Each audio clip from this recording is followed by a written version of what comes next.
Hi guys, I'm Ershad from Mr. Phone. And hi, this is Sreehari from Mr. Phone. So today we are here for a special video where we're going to be taking your questions. In fact, Sri had actually put out a video recently where he said, ask Mr. Phone anything. Very conveniently that becomes hashtag AMA. Yeah. So, we're going to be fielding a lot of questions that you guys have asked us. Yes. And this is to celebrate our 100,000 subscribers. Thank you so much for all of that. Thank you all so much for the love and the support that you've shown us. Absolutely. So we want to answer your questions. We might just make this into a weekly series if you guys, like asking us questions, so we can do that. But for now, there are a lot of unanswered questions that you guys have asked about, like for example, very personal questions. So we want to take them as well. And also a lot about phones in general, yes, because that's what we do at Mr. Phone. Yeah. So you know what, let's not waste any more time. Let's get right down to it. Let's get this AMA started.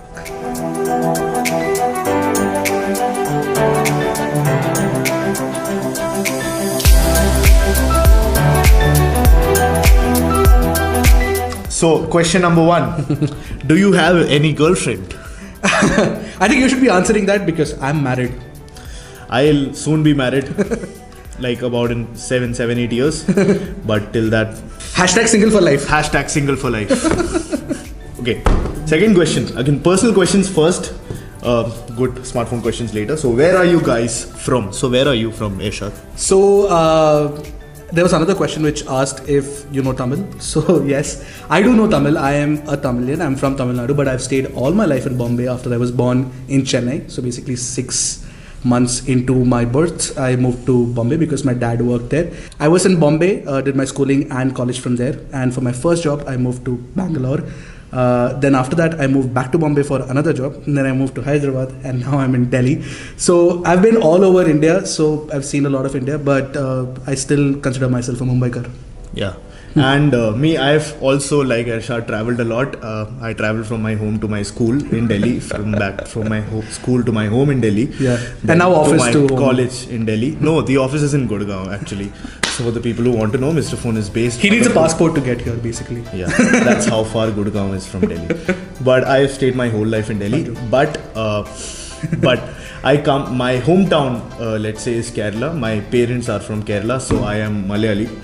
Or Mallu. Malayali, Mallu, as people like to stereotype. So why don't you say a few things in Malayalam? Okay, Malayalam shirikya reela. Why you don't do content in Hindi? Yes. Hindi mein content karo. A lot of honestly, questions. And this is something that we wanted to address. That's true. We have been trying to address that, but that just becomes too annoying. So we're going to do that in this video once and for all. We're going to end it. A lot of people ask us to do Hindi videos. Right. But before doing a Hindi video, I would be more comfortable doing a Malayalam video, which would be like, Varu Kuttugare innu namalku oru smartphone na patti padikam. Which will be very weird. Yeah, very interesting. And I'm actually more comfortable. हमें हिंदी आता है, हम हिंदी में बात कर सकते हैं, लेकिन हमारी हिंदी उतनी अच्छी नहीं है. I mean, it's not that great. So we are comfortable talking about smartphone and smartphone terms in English. And we thought that is the best way to present our views to you guys. There are a lot of guys who do great Hindi content. For example, one of our best friends, and who runs a YouTube channel, Tech Burner, does great Hindi content. We love his work. And there are a lot of other channels as well. So we want to do English content for now. And if we do Hindi videos, we think we'll get someone who's specialized in... if you think you can do Hindi videos, please send us your resumes. We'll be more than happy to take a look. That is very interesting. Actually, yes. If you are interested in doing Hindi videos for Mr. Phone, please, do send your resumes in and we can definitely take a look at that. Anil Sirvi asks, isn't Rev Atlas the best tech channel in India? I guess. Honestly, Sandeep is a very good friend of ours. We love his work and we think that he should grow, really, really well. And his camera work is just insane. I mean, the kind of work that he does with shooting and the kind of perspective that he brings to content is really good.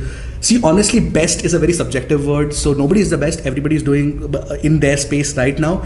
And whatever they're doing, it's great work. Rev Atlas is a great channel, is among the top tier best tech channels for English content in India. For a lot of you guys who don't know this, Mr. Phone, the first videos that were made were actually started off by Shri. But yeah, I mean, so they tried a lot of things out initially, and that's when I came in. The question here is that you want to make a career in tech blogging and making or YouTube, right? Both are two separate things. Tech blogging requires fluency in writing, so I will keep that answer not for this one. You can ask me personally on @r3- or Twitter. There should be like a link below.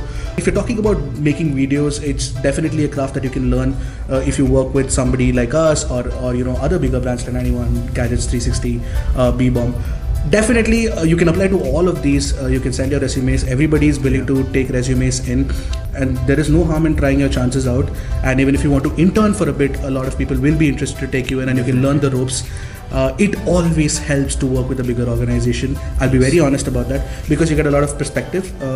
You can make content which is very, very rich and has value information as well, and you can learn the art of video making, or how to present your review in a particular way that could be useful for a lot of people.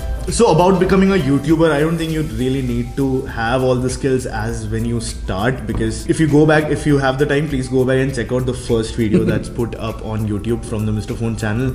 It is the lamest thing that I've ever done in life, and it is the most boring thing that I've seen, because when I go back to it, I think even MKBHD says the same thing. Go back and see the first video, because everybody starts out. Don't expect success in your first video. That's not going to happen at all. Yeah, and you'll get like judged a lot. You'll get a lot of comments. Please just learn to cut the crap out, and just learn to look at how you are doing it, and just make sure that the process is right. Make sure that what you're doing is ethical. Those are all the things that you just need to know. And when you work in a bigger organization, just like Ershad said, I think these are the things that you learn in a bigger organization, which is about ethics and how the industry works. There's something that a lot of YouTubers even today are unaware of. That's true. Which actually gets them into situations where they don't really have the experience of how to handle the situation, or how to get out of that situation, or get the best out of that situation. So I think it obviously helps, but if you feel like you are able enough to make a channel and work it on your own, then you should definitely try it out, because it is a very interesting space to be in. There was this very interesting statistic that we read today that YouTube is going to make a lot of money. Let me not even quote the number. I saw this tweet somewhere saying that it was upwards of 500 crores just from the masthead ads alone, and a lot of people are watching YouTube content, and the search query on YouTube India is higher than the search query on Google. So there is a lot of opportunity to make good tech content, but find something that works for you. That you might be good at routing. There are people who want to know about routing, so do videos on that. But keep persevering, keep making videos, keep hardworking, and there is absolutely no substitute for hardworking. Exactly. If you look at Technical Guruji, who's reached 10 million subscribers, the dude really works very hard, and you can see that. You've seen the amount of videos that he put up. Geeky Ranjit, C4E Tech, all these guys we look up to, and honestly, their work is great. And Gadgets 360, of course. I might be missing a lot of names, but whoever's there at that position is there because of hard work and true perseverance. So moving on to the next question, which is how many members are in your team currently? So on camera, you see 2 people. There is off camera who is shooting right now, Nitesh. Nitesh is our editor. Video editor. I call him our magician, who just turns our lame ass looking videos into like works of art. That is true. A lot of work goes behind the scenes. A lot of people don't know that, but a lot of people also should note the fact that editors who actually edit the videos go through a lot of effort. And we have two more people in the team, Varun and Vishal, who keep the website running. We have a very, very popular Mr. Phone website, which you can go and check it out. Keep the website running, and soon I'm pretty sure that Varun will also be featuring in videos, and when he does, you'll see that. Yes, definitely. And apart from that, obviously the development and the product team, which we have a Mr. Phone app, as all of you know. So we have Ashish, who's the product manager. We have other people working in the development team. We have a 4-people team: Avtar, Peter, Akash. We'll just post pictures of them on camera, so you can see all of them, all of their faces. Akash. They might not be happy about this. You forgot Anurag. Yes, Anurag. So we'll not take their name, we'll not ask their permission for this, but we'll just post the pictures. We'll pick them up from Facebook and just put it up here. Just pick these pictures and you can see all of them. Yes, and one thing that a lot of people don't know is Mr. Phone is a part of a bigger conglomerate called Utopia Mobile, which runs a lot of other businesses as well. Yeah. And we have a good, fairly big marketing team which helps us grow our product. So let's address the paid video question. We have to address that here. First of all, on Mr. Phone, which is a very strong editorially driven platform, and we do our work very ethically. We plan to do it as much as we can, and we will promise that we will do it for at least until Mr. Phone is there, that we will be very ethical. Exactly. Sure. So whenever you see a Mr. Phone video, or because see, the reality is that the tech YouTube scene, I'm not taking names here, but the tech YouTube scene, or any scene for that matter in YouTube, any category that you go to, has been obviously polluted by fake videos and with fake opinions, paid opinions, let's say, and has affected others who are trying to do it ethically. So for Mr. Phone, if you go to the videos that actually we have done sponsored stuff in the past, but yes, all our videos that are sponsored have been specifically identified and tagged as being sponsored. You can watch the video, me or Ershad, if I'm in the video or Ershad is in the video, we've said that 2 or 3 times that this video is a sponsored video, and we have that in the description too. So whenever you watch a video from Mr. Phone which is sponsored, you will see that it is a sponsored video. And as you can't do without sponsored videos. Yes, this is how business works. This is how business generally works. We also have to make money, so that's how it is going to be.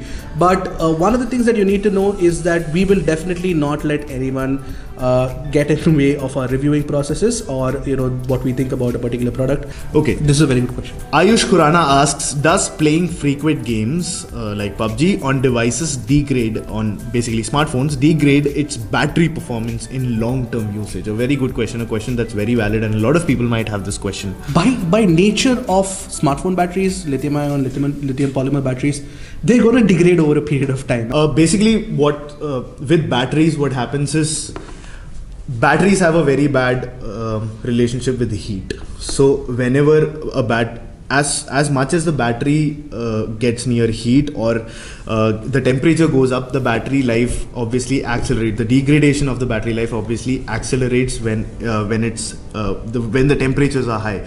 And you might have seen that in tips and tricks when you're trying to use a laptop and you're trying to extend the battery life of it.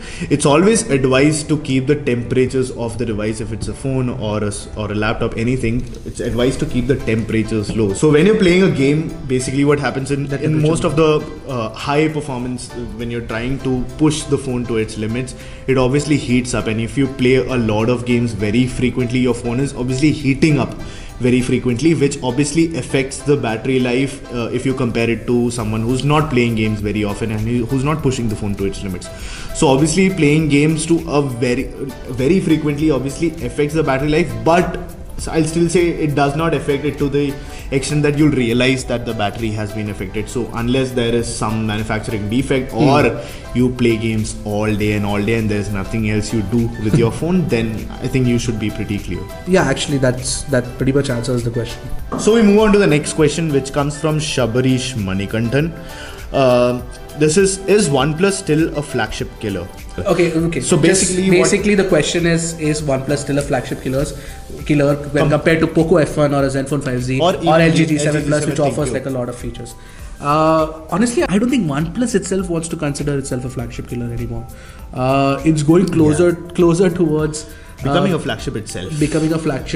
But it is still a budget flagship. It's not. I think that it's still a budget flagship, and that's the way it is positioned till now. The nomenclature is all. I mean, quite honestly, the entire whole segmentation of the smartphone space with budget, mid-range, and flagship and premium. Now it's actually in the premium category. If you take Counterpoint, if you take what Counterpoint has to say. So it's very difficult to categorize right now. In fact, I had a question on Mr. Phone's Facebook. We'll just show you a picture here where I asked what do people think about, we took a poll on what do they think is the price range for, market segmentation. It's very, 2018 has turned it upside down. Yes, definitely. Honestly, that's very difficult. Because you get an 845 phone at 20,000, 21,000, so it's just crazy. Poco's actually again disrupted the market, quite honestly. I don't like using the word often, but it is true. Poco has disrupted the market, because at one point when the OnePlus One came out, it was at that price. Yes, obviously exactly the prices, the inflation has also gone up, the prices have also gone up for all of these phones. But for some odd reason, Poco has managed to keep that low. I mean, how they did that is, the answer would only be available with Poco themselves. But the point here that I would like to make about OnePlus specifically is I don't think it wants to consider itself a flagship killer either. So a question from Arjun which says, why does Samsung launch their flagships in India with Exynos processors while the Snapdragon variant is sold on some other countries? So he's pretty frustrated about nobody answering his question, but we'll definitely answer that. In fact, we had to research a little bit as well, because this is a very interesting question. Yeah. We had our own perspectives, but the answer seems to be very simple. Is that Qualcomm owns the patents for CDMA technology, and in the US and a few other countries, I'm presuming. In the US for sure, there are a few carriers that actually use the CDMA network. In India, that doesn't exist. So in the US, when Samsung makes a flagship smartphone, it has to use Qualcomm's latest chip, which is the 845 in 2018.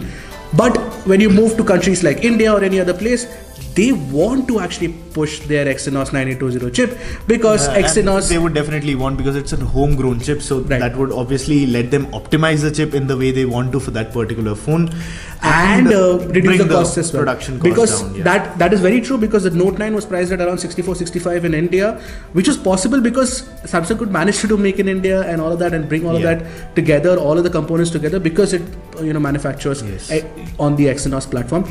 And as far as Exynos versus Snapdragon 845 is concerned, they're very close to each other. There's literally nothing to worry about as far as performance is concerned. So, you know what, I'll read the next question, because, Sri has been reading all the questions. The next question comes from Asim Ahmed. He asks, #Mr. Phone answers. So which one do you think would be the better device in day-to-day usage between the Honor 8X and the Realme 2 Pro? Since Sri has reviewed both the phones, I think he's the right person to answer this question. Yes, very difficult question. Both phones, great phones in the price range, very similarly priced. Just one thing I want to say is that both of them look good. Yeah, definitely both of them look good. The Honor 8X obviously I think has premium materials used on it, so you'll find glass at the back, there is metal in the rim. The Realme 2 Pro is actually made out of plastic, although good quality plastic. It looks There's also a difference in ergonomics. So you're asking about day-to-day usage. Day-to-day usage I think is very similar on both phones. It entirely the performance is going to be very similar. The only thing that's going to make the difference is the software. So I'll advise you to go out and check out the Realme 2 Pro and maybe check out an Honor phone and see how you find the software, because both softwares are not as clean as I would like it. It's not stock Android on either phones. But that is our preference generally. A lot of us tech YouTubers prefer, or reviewers prefer stock Android. But a lot of people seem to like EMUI, and some people also like ColorOS, because there are some interesting additions on top of that. But I mean, she's absolutely right. The breakdown is in software. Yeah, it's in software. So for everyday use, you won't really find a difference in the performance. Only the software is the one, and the software obviously will affect the performance. What about the battery life? Battery life is very similar on both phones. Okay. There is literally both phones. I have reviewed the phones, and I actually did a camera comparison of the Honor 8X versus the Realme 2 Pro. You can go ahead and watch that too. Again, subjective views. So what I picked the Honor 8X actually in the end, but what I like might not be something that you like. So go ahead and watch that camera comparison once. But apart from that, purely answering day-to-day usage, it depends on software. Please go ahead and check out before you spend money on buying that phone. In fact, Sri has detailed out the software in both the videos. Yes. So in case you can't even check a phone, you can check that video. There'll be a lot of software. You can watch the reviews. Everything will be like linked in the description below, or a card up here. But you can please go ahead and check that. Apart from that, I don't think there is much difference in the two phones. When you come to ergonomics, obviously there is a big difference that I found, which was the Honor 8X is slightly wider compared to the Realme 2 Pro, and you'll find that difference as soon as you hold the two phones in hand. So if you like slightly thinner, taller phones, then the Realme 2 Pro is the one to go for. If you want something to be slightly wider in your hand, you want to feel the heft of it, also the premium glass and metal adds to it, so you can go with the Honor 8X. But that's the main difference that I found between the two phones. Great. Okay.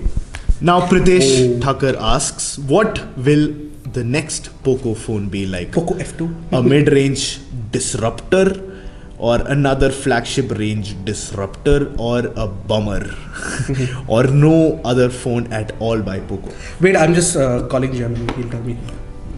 Sorry. Bad joke. talking about the next Poco phone, I don't think that very honestly feel that they won't be able to keep the prices. The Poco F2, if they do a 21,000 for whatever the next flagship Snapdragon processor is going to be the 8150, they will have to make more compromises, and I don't think Xiaomi would want to, or Poco would want to, reduce on quality control. So I think it'll be slightly more expensive, not much more. It might be like 23,000, but if they manage to do 21,000 for the base variant with 6GB and 64GB again, I will be shocked again. I'll be like, that's definitely gonna happen. But Poco F2 is, honestly, that's what I wrote in the review as well. I really can't wait for what Xiaomi is gonna do next with Poco, and I think that it's gonna be slightly more expensive. Slightly. Yeah, for me, I think for Poco, I think Poco should continue the Poco F1 for as long as it runs. I don't think they should diversify like other brands have, with releasing some other phones. I think Poco no, if the question is if it's between a flagship and mid-range, I think it should stay a flagship phone. Yes, it should stay like that. It should stay at that price. Maybe it'll go slightly higher, obviously, for profits, because they could actually show it as being an effect of inflation. So for me, I think Poco should stay with the Poco F1 until a year, maybe a year or so, till the 845 burns out, till the excitement for it burns out, and the next processor comes in. Like OnePlus, they shouldn't go the 6-month route. That's a very weird tactic that OnePlus has came out with. But okay, no comments about that. So basically, yeah, I mean that's an interesting thing to say as well, because I think, yeah, as an upstart, Poco should not make a mid-range phone. Firstly, Poco should try making flagships only, because everybody's enamored by that, and the F2 should take its time before it launches. I hope it doesn't go the Xiaomi way in the first place, where there are so many iterations coming in. It just becomes difficult to pick one phone and tell you guys this is the one to buy. But I hope that one of the things that Poco benefits from is Xiaomi's inventory. So Xiaomi makes all of these phones with Snapdragon 845. There's a Mi 8, there's a Mi Mix 2, there is a Mi Mix 2S, there is now the Mi Mix 3 as well. So there are so many phones with the Snapdragon 845 that Xiaomi also has inventory of 845, just like how it has inventory of Snapdragon 636. 625. Just like how Xiaomi had stocks of the 625. So how many phones that came out of that. Honor had the Kirin 659. So yeah, basically like that, a lot of 845s must be lying around. So Xiaomi Poco can make a phone that sort of can take a hit in the price. I hope that happens soon with the next Snapdragon chipset, but that won't happen soon enough. So when they do launch it eventually next year, sometime next year, I think the prices will be slightly more expensive. I'm pretty sure. Yeah. Ayush Watsal asks, Apple releases a new feature and the market is flooded with copies within a year. Although, shouldn't companies stop copying Apple and bring in some innovation? What do you think, Ershad? I think it's actually the other way around now. I mean, Apple is innovating, of course. There is the innovation is happening at hardware level that a lot of people might not be noticing. Is stuff like the A12X Bionic chipset, which is so powerful that Apple itself doesn't know what to do with its software. It's that kind of powerful. But on the iPad Pro, we really love what Apple is doing with everything the about hardware. The iPad Pro. Yeah, everything about the iPad Pro and what it's doing with this hardware. But true innovation that Apple used to do earlier, I think, like for example the fingerprint scanner, stuff like that, all of that is, I think now a lot of other brands like Vivo and OPPO seem to be doing that much faster, and I think Apple is waiting out to get the best of that particular technology before it moves on. But one of the truest innovation that Apple has done, and nobody has managed to do that yet, is the fact that the iPhone XS Max still has no chin, and they've managed to curve the display below, curve the display at the rear so that they can put the controller over there and they can actually push the chin to this level on an AMOLED panel. And even on the iPhone XR, it can do. It has managed to do that with an LCD Retina. It's called Liquid Retina, basically where it has curved the edges and done a lot of things. You should know that LCD actually requires LCDs at the back to light it up. A liquid crystal display actually needs light to light it up from the corners, so there could be light bleeding like the one you saw on the Poco F1. Apple managed to eliminate all of that, so that is true level innovation for me. The Apple Watch Series 4 is true level innovation, where there's an eSIM that just connects to your phone, and it's just crazy. I don't think anybody else has copied those things yet. Yeah. And to answer your question, you said shouldn't companies stop copying Apple and bring in some innovation? See, the problem is that first of all, Apple has a huge R&D budget, has has years of innovation behind it, has very esteemed people working for them. Basically, it's difficult for smaller companies obviously to go and bring out new things that have not been yet tested out in the market, because that would obviously mean a lot of backlog, a lot of devices maybe not selling, things not working out. That said, when it comes to innovation, the thing that we have to realize is that when Apple releases something, Apple has never been the first one to the party. They're always the most well-dressed one.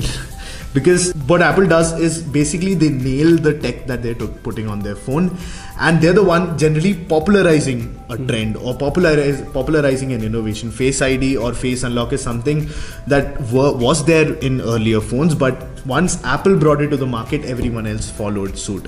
And that is necessarily not because companies want to follow Apple.